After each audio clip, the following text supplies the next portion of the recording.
12시가 넘으면 이제 밥을 먹어야 되는데 아마 저를 12시 넘게 초청해 주신 거는 제가 깍두기라서 아마 꼭 안 들어도 되는데 조금 그래도 안 들으면 뭔가 조금 허전할 것 같아서 한번 부르신 것 초청해 주신 것 같아서 아주 짧게 핵심만 하도록 최대한 노력을 해보겠습니다. 메타버스 사실 금년 3월부터 그 언론 보도량이 폭증을 했습니다. 이제 굉장히 많은 관심과 그러면서 이제 너도 나도 사실은 메타버스 한다고 하면서 어떻게 약간 거품이 좀 많이 끼어 있다고 평가할 수도 있을 정도로 좀 많은 관심과 또 이런 각종 이벤트들. 근데 제가 이제 말씀드리고 싶은 거는 과연 이런 것들이 과연 지속 가능할까라는 그거에 대한 근본적인 좀 계속되는 질문을 한번 해봐야 된다. 메타버스 공간에서 회의를 하고 어떤 행사를 하고 하는 게 한때 반짝 열풍 같은 그런 관심일지 아니면 지속적으로 뭔가 유저들한테 어떤 새로운 가치를 사회적 문화적 또 경제적 가치를 주면서 지속 가능한 비즈니스 모델이 될 수 있을지 또 시장은 냉정하기 때문에 일정 부분 기다리겠지만 어느 정도 시간이 지나서 숫자를 만들어내지 못하면 결국은 시장은 다시 이제 관심이 식을 거고 이제 이런 부분에서 지금 어떻게 약간 열풍을 좀 걷어내고 좀 냉정하게 이 현상들을 좀 볼 필요가 있다라는 생각입니다. 그래서 제가 메타버스의 어떤 주무부처의 담당자로서 계속 고민들을 많이 좀 하는 부분들을 제가 뭐 현장에서 서비스를 개발하거나 이런 전문가는 아니지만 그런 측면에서 말씀을 드려보고 싶습니다. 과연 플랫폼의 시대죠. 그러니까 이제 이 메타버스도 20년 전, 한 90년대 이제 인터넷이 처음 나왔을 때 사람들이 인터넷이 뭐에 쓰는 물건인고라는 굉장히 질문을 했었습니다. 그래서 메일을 보낼 수 있네. 그래서 우리 왜 메일을 안 쓸까? 뭐 다 팩스 보내고 뭐 이런 그래서 뭐 근데 그때 당시에 사람들한테 뭐 인터넷으로 텔레비를 보고 뭐 물건을 주문하고 뭐 또는 무슨 가상 공간을 만들어서 하는 건 상상할 수도 없을 정도로 앞으로 메타버스라는 게 기존의 어떤 초고속 인터넷과 PC 기반에서 모바일로 넘어오고 다시 인터넷 3.0이라는 새로운 플랫폼의 어떤 가능성 지금 모든 게 플랫폼이 장악하고 플랫폼에 대한 독점 현상이 굉장히 심하잖아요. OS를 갖고 있는 이제 인앱 결제를 강제하고 또 그 위에 이제 데이터를 기반으로 막대한 광고 플랫폼을 형성한 이제 플랫폼 그 다음에 이제 오토 이제 커머스를 하고 택시를 부르고 배달을 시키고 하는 플랫폼들이 있는 그리고 또 이제 IP 콘텐츠를 갖고 이제 글로벌 플랫폼들이 또 이제 시장을 잠식해 들어오는 이런 상황에서 앞으로 메타버스 시대가 됐을 때 새로운 어떤 플랫폼으로서 가능성이 과연 있겠는가 아니면 기존의 플랫폼들이 여전히 계속 독점하는 그 빅테크에 의한 주도의 시장이 될 거냐 또는 우리도 뭔가 강점을 갖고 새로운 어떤 플랫폼들이 스타트업들이 등장해서 제3의 제4의 어떤 플랫폼들이 막 등장하면서 좀 새로운 경쟁의 판도를 짤 수 있는지 이게 이제 핵심일 것 같고요. 두 번째는 결국 그런 플랫폼의 생태계를 이루는 그런 사람들, 결국 MZ세대라고 하는 그런 사람들이 어떤 세계관, 가치관을 갖고 그 가치관을 공유하는 앞선 발표에서도 NFT의 작품 거래하는 얘기를 들어봤지만 실제로 오픈시라든지 이런 플랫폼에서 계속 그런 거래를 할지 아니면 새로운 세계관을 공유한 사람의 별도로 이제 메타버스 플랫폼을 만들어서 그 플랫폼 안에서 자기들만의 작품과 디지털 작품을 생산하고 거래하고 투자하고 또 그것들이 이제 그 전체적인 어떤 플랫폼의 가치를 올려가면서 하는 그런 생태계가 만들어질지 그리고 그런 것들은 이제 결국은 이제 경제적인 숫자나 경제적인 욕구 내지는 욕망이 실현되는 게 결국 그 수반이 되어야 이게 지속 가능한 비즈니스가 될 거다. 결국 요즘 청년들이 이제 갖고 있는 우리 사회가 갖고 있는 불만이라는 게 모든 자산은 실물 경제 자산은 기성세대가 다 갖고 있죠. 아파트가 폭등해서 이제 월급 받아서 정상적으로 이제 뭐 아파트를 가질 수 있다는 그런 희망이 많이 없어지고 그러면서 이제 뭐 최근에 현상들 보면 이제 서학개미라는 용어가 나와서 막 테슬라 주식을 산다든지 또는 이제 비트코인 내지는 각종 알트코인에 투자해서 막 사기 행각도 있어서 막 손해를 보더라도 여전히 그런 어떤 경제적 욕구 실현에 그 경제적 어떤 그 이득을 취할 어떤 욕구는 굉장히 인간의 본질적인 욕망으로서 굉장히 부정할 수 없을 것 같고요. 이제 그런 경제적 욕구들을 어떻게 잘 이 메타버스 공간에서 건전한 어떤 활동으로서 건전한 에너지로서 만들어줄 수 있느냐가 메타버스의 어떤 핵심일 거라고 생각이 듭니다. 뭐 등장은 뭐 오래전부터 등장했지만 최근에 뭐 코로나 상황이 더 가속화시켰다고 말씀드릴 수 있을 것 같고요. 이 메타버스를 개념 정리가 좀 잘 안 돼 있다 뭐 그런 말씀하시는 분들이 가끔 있습니다. 그런데 어떤 분은 이게 메타버스가 결국 XR이다 가상융합 기술이다 또는 가상증강현실이다라고 하지만 물론 XR 기술이 메타버스의 비전을 보여준 건 맞는 것 같습니다. 새로운 가상의 3D 공간을 만들어서 그 안에 내가 들어가 있는 것처럼 하면서 거기에 디지털 미를 만들고 디지털 휴먼들과 소통하는 그런 가능성을 보여준 건 맞는 것 같은데, 이 가상현실 기술은 아직은 갈 길이 먼 것 같고요. 물론 그 대표적인 주자가 이제 그 메타죠. 페이스북이 오큘러스를 한 8년 전에 인수했나요? 그때 처음 출시를 했을 때, 그때 기술하고 지금 이번에 최근에 출시한 오큘러스 퀘스트 2는 기술적으로는 굉장히 많은 진보를 이뤄냈다고 볼 수 있습니다. 그렇지만 여전히 불편하고 어지럽고, 뭐 장시간 소비하기보다는 잠깐의 어떤 재미 공간, 잠깐 할 수 있는 정도지, 이걸 어떤 우리가 일반적인 커넥팅 디바이스로서 지금의 어떤 폼팩터를 대체하기에는 아직 좀 멀다. 일단은 대부분 서비스들, 로블록스나 제페토 같은 서비스는 기본적인 스마트폰이라는 폼팩터를 기반으로 이제 서비스를 이용하는, 그냥 2D 화면에 그냥 3D의 가상에 구현하는 정도로 일단 시작을 할 것 같고요. 다만 이제 아주 전문적인 영역들, 이제 가상 훈련이 필요하거나 아주 위험한 미션을 수행해야 되는 군사 작전이나 위험한 훈련, 화학 공장이나 이런 타워 크레인, 뭐 그런 어떤 전문적인 영역, 또는 너무 멀어서 이제 출장 가기 어려운데 이제 AR 기술을 활용해서 현지에 있는 고장난 부품이나 이런 것들을 교체하는 거를 현지에 있는 엔지니어들한테 이렇게 그 관제센터에서 지시를 하거나, 뭐 이런 아주 제한적이고 전문적인 영역에서는 이제 XR 기술들이 많이 이제 시도되고 있고 많이 개발되고 있고, 이 부분은 아직 기술 진보를 많이 해야 되는 영역이기 때문에 정부 주도로 굉장히 많은 기술 R&D에 대한 투자들을 많이 지금 하고 있고, 또 전문 기술 기업들 굉장히 우리가 키워내야 되는 그런 과제들이 있다고 보여줄 수 있고요. 그 외에도 이제 결국은 이제 앞선 세션에서 계속 발표했던, 결국 이제 메타버스 경제를 지속 가능하게 만드는 건 결국 블록체인 NFT가 이 세계관을 관심사를 같이 하는 사람들이 어떤 새로운 플랫폼, 새로운 세계를 만들어서 거기서 디지털 상품을 어떻게 기획하고 생산하고 거기서 거래와 유통과 투자가 일어나게 할 거냐가 메타버스의 이네블러라고 할 수 있을 것 같습니다. 그리고 이제 블록체인과 메타버스, 그리고 NFT와 메타버스의 결합이라고 할 수 있겠죠. 결국 이게 결국은 키 이네블러라고 볼 수 있고, 기존의 사례들도 보면 그런 시도들이 있는 상황인 것 같고요. 앞서 주제 발표해 주신 분들이 결국은 메타버스라는 관점에서 말씀은 안 하셨지만, 그게 결국 나중에 어떤 형태로 이제 붙을지가 이제 좀 관심사항이라고 할 수 있을 것 같습니다. 그 글로벌 빅테크에 의한 주도하는 시장인 것 같고요. 결국 지금도 앞으로도 그러면 5년 후, 10년 후에도 여전히 우리는 글로벌 빅테크에 의한 플랫폼을 내줄 거냐, 아니면 우리나라 나름대로 새로운 어떤 정말 창의적이고 혁신적인 새로운 게임의 질서를 만드는 플랫폼들이 등장할 수 있을 거냐 라는 문제인데, 사실은 우리 기업들이 지금 처한 상황은 쉽지는 않습니다. 왜냐하면 갖고 있는 데이터도 빈약하고 갖고 있는 기술도 그렇고, 또는 특정 개별 기업이 또는 스타트업이나 중소기업이 이게 메타버스라는 게 다양한 기술의 집약체인데, 이 특정한 기업이 그 플랫폼 만들기 되게 어렵죠. 비용도 많이 들고 인력, 내부적인 기술의 한계, 그 다음에 이제 만약 플랫폼을 구성하려면 막대한 클라우드 비용, 이런 것들 때문에 사실 시도하기 쉽지 않은 환경입니다만, 어쨌든 기존 플랫폼에 의한 독과점 구조를 깨뜨릴 수 있는 게임 체인저는 나올 가능성이 분명히 있다. 그 안에 플랫폼의 생태계에 종사하는 노동자들이라든지 또는 그 아티스트들이 갖고 있는 어떤 욕구들을 새로운 플랫폼에 만들어 줄 수 있다면 그런 가능성 충분히 있다고 볼 수 있겠습니다. 정부 차원에서 작년 말에 가상융합 결정제로 해서 주로 이제 그때 당시에는 이제 XR 중심으로 해서 새로운 어떤 그 다양한 산업 분야에 융합되는 서비스들을 만들어내겠다라는 전략이 있었고요. 그다음 올해 5개를 선정해서 신산업 전략 TF를 본부처적으로 하고 있는데, 그 클라우드라든지 블록체인, 지능형 로봇, 헬스케어, 메타버스 이렇게 해서 같이 공동 작업들을 지금 하고 있는 상황이고요. 또 뉴딜 2.0으로 해서 뭐 메타버스를 아주 중요한 어떤 새로운 어떤 플랫폼으로서 과제로 지금 삼고 있습니다. 그럼 어떻게 할 거냐라는 게 아까 계속 말씀드렸듯이 지속 가능한 비즈니스가 될 수 있도록 만들어줘야 된다.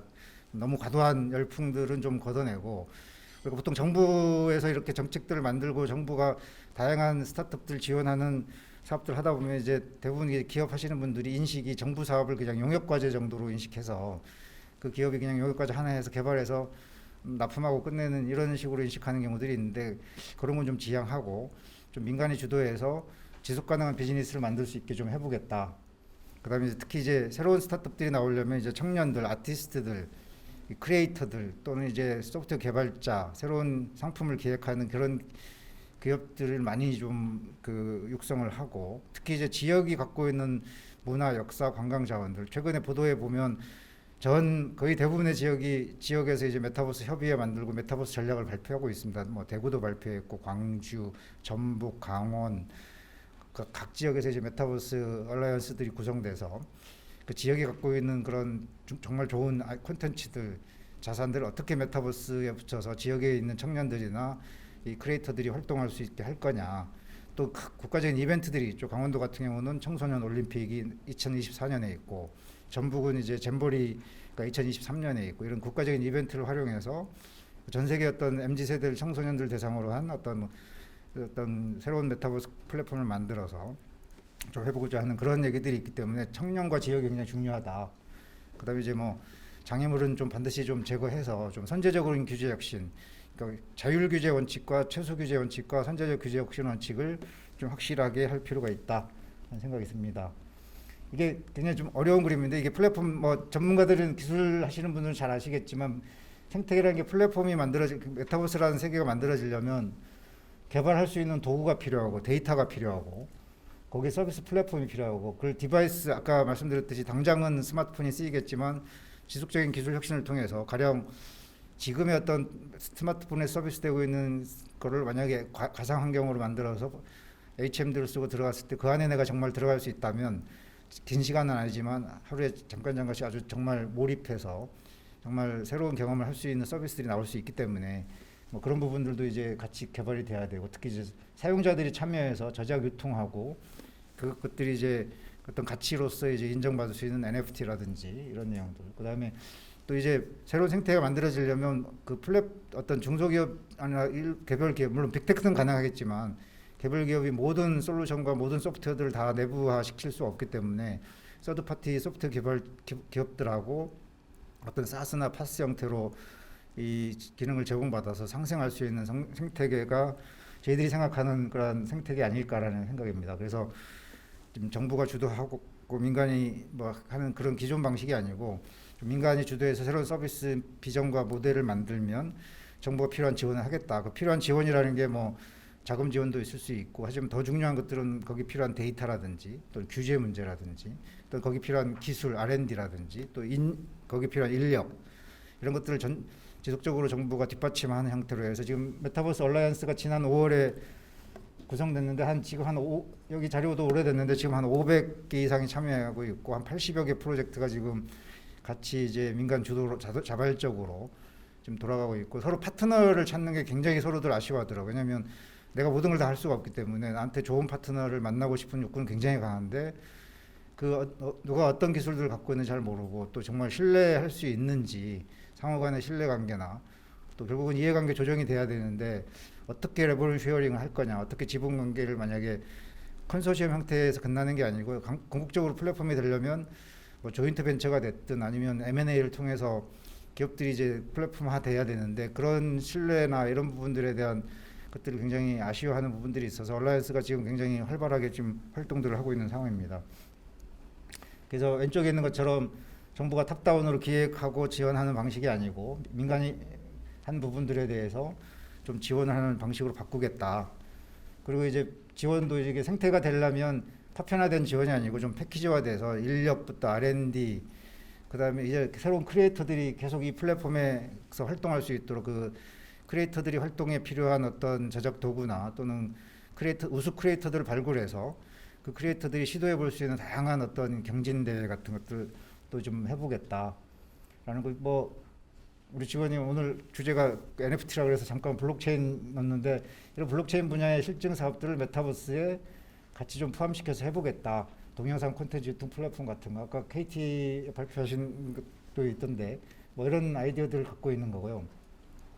현재 그 얼라이언스에서 기획되고 있는 대표적인 그 프로젝트들입니다. 이게 주로 이제 결국은 이제 현실 공간을 가상 공간으로 옮겨서 각 지역이 갖고 있는 IP들을 메타버스 공간에 컨텐츠화해서 방문객들이 왔을 때 다양한 어떤 체험과 이렇게 보상을 가져갈 수 있는 메타버스 도시, 타운, 거기에 이제 실물 경제와 커머스를 붙인다든지 뭐 지역 화폐랑 붙여서 한다든지 이런 콘텐츠들이 기획되고 있고, 또 하나는 이제 아무래도 이제 그 가상 공간을 만들어내면 이제 어떤 그 새로운 어떤 소외라든지 우울증을 갖고 있는 사람들이 뭔가 치료의 공간이 될 수 있다. 오히려 메타버스라는 게 새로운 또 소외를 만들고 새로운 격차를 만들 수 있지만 오히려 메타버스가 그런 분들한테 치료의 공간이 될 수 있다. 독거노인 이런 분들이 뭐 일정 시간 와서 이렇게 그 안에 들어왔을 때 뭔가 새로운 어떤 명상을 하고 치유를 할 수 있고 또는 같이 그 어떤 벗을 만날 수 있는 공간이 될 수 있지 않겠냐. 뭐 이런 얘기. 그다음 교육훈련 쪽에도 굉장히 관심이 많은 것 같습니다. 뭐 대표적인 뭐 이런 해외 사례들을 조금 넣어놨는데 대부분 개념은 아까 말씀드렸던 플랫폼의 개념과 비슷한 것 같습니다. 이제 대표적으로 유니티들인데 뭐 엔비디아도 최근에 뭐 옴니버스 플랫폼에서 협업 플랫폼 제공하겠다. 다스 같은 경우는 트윈 개념으로 이제 많이 있는데 이제 국내 기업 맥스트도 이제 AR SDK 제공하면서 개발 플랫폼을 제공하겠다 이런 움직임들이 있고 그리고 이 플랫폼들을 우리가 엔비디아나 유니티나 다소 같은 기업하고 경쟁할 수 있을까라는 거는 굉장히 퀘스천업을 합니다. 왜냐하면 워낙 기술적으로 앞서 있고 우리가 그럴 수 있는 역량은 한계가 있어서 오히려 그 뭐 일부 전문가들은 그런 기업들하고 협업을 해야 된다. 오히려 그런 플랫폼들을 가져다가 우리 청년들이 적극적으로 활용할 수 있는 게 필요하다. 그래서 저희들이 이제 메타버스 아카데미를 내년에 이제 오픈을 할 계획인데 이 다양한 플랫폼들이 제공하는 도구들, 소프트웨어 도구들, 그다음 기업이 참여해서 청년들과 같이 콜라보를 해서 새로운 프로젝트를 개발하고 그 청년들을 이제 메타버스의 새로운 인재로 만드는 아카데미를 지금 만들려고 하고 있는데 내년에 대략 저희들 생각 한 130명 정도 전국에서 좀 뽑아서 이게 기본적으로 온라인 원격 학습과 대면 프로젝트들이 이제 같이 병행이 돼야 돼서 이 지역별 지역별 공간에서 허브라는 공간에서 좀 활동할 수 있도록 좀 할 계획입니다. 다양한 경진대회를 통해서 좀 아이디어 갖고 있는 친구들이 좀 전에 제가 받았는데 올해 경진대회를 했는데 이 경진대회 아주 좀 제 1등한 그 팀에서 만든 게 굉장히 획기적인 서비스가 만들었다고 해서 그 서비스들을 앞으로 어떻게 사업화하고 필요하다면 창업, 사업화 이런 후속 지원들을 계속 할 수 있도록 할 방침이고요. 지역은 지금 판교는 지금 만들어져 있는데 지역의 어떤과 연계성이 없다. 그래서 지금 지역도 이제 과거에 지원하는 건 개별 지역 단위로 하라고 하니까 지역엔 특히 역량이 더 부족해서 성과가 나기 힘들다 그래서 전국적인 어떤 네트워킹이 필요해서 수도권 기업과 지역 기업 간의 협업 이런 것들이 굉장히 중요할 것 같습니다. 그다음 규제는 샌드박스와 선제적 규제 핵심 로드맵을 만들어서 지금 하고 있는데 워낙 특히 이제 현실에서 어떤 체험 공간을 만들려면 규제들이 많죠. 관광, 뭐 게임, 영상, 특히 이제 게임 규제들이 굉장히 심각한데 좀 최소 규제 원칙을 적용해서 이제 게임 규제와 관련된 부분은 안 받을 수 있도록 하는 게 필요할 거라고 생각됩니다. 또 언론 보도에 따르면 이제 그 가상융합 관련 새로운 법을 만들어서 어떤 선제적인 규제 혁신 근거를 만드는 법이 지금 논의가 되고 있는 상황입니다. 또 메타버스 경사문 포럼이라고 해서 이제 경제, 사회, 문화적인 이슈를 좀 논의하는데 우리 사회가 어떤 새로운 문제, 예전에 이루다 같은 사태가 생겼을 때 어떤 무조건 규제를 하려고 하는 게 아니고 우리가 사회가 충분히 사회적인 논의와 합의를 거쳐서 자발적인 규제, 특히 자율 규제 원칙, 인간이 스스로 물론 빅테크 큰 기업들은 자율적으로 할 수 있지만 중소기업들은 이런 협회나 이런 데서 주도해서 그런 영세 중소기업들이 자율적으로 어떤 그 저작권 문제라든지 윤리 문제 같은 걸 심의할 수 있도록 한다든지 또는 이런 어떤 범죄 기준이라든지 특히 윤리 기준 또 경제적인 이제 지식재산권, 퍼블리시티권 다양한 이제 법률적인 이슈들이 있습니다. 그런 것들에 대해서 충분히 논의하면서 좀 진전을 할 필요가 있다. 라는 거고요. 이제 뭐 끝으로 메타버스라는 게 결국은 아까도 앞서서 말씀드렸듯이 실물 경제의 어떤 장기 저성장에 따라서 청년들의 상대적인 소외, 박탈감, 이 새로운 성장 모멘텀이 필요하고 만약에 진짜 얼스투처럼 지구를 하나 더 만들어서 가상공간에 거기서 경제 활동이 활발하게 벌어진다면 굉장히 새로운 어떤 경제 영토가 만들어지고 그럴 수도 있다는 뭐 그런 개념에서 많은 관심과 앞으로 많은 논의가 좀 필요할 것 같은 생각이 듭니다. 그 외에도 탄소 중립과 포용 사회는 굉장히 중요한 국가적인 아젠다로 보여집니다. 예, 이것으로 이상 발표는 마치도록 하겠습니다. 감사합니다.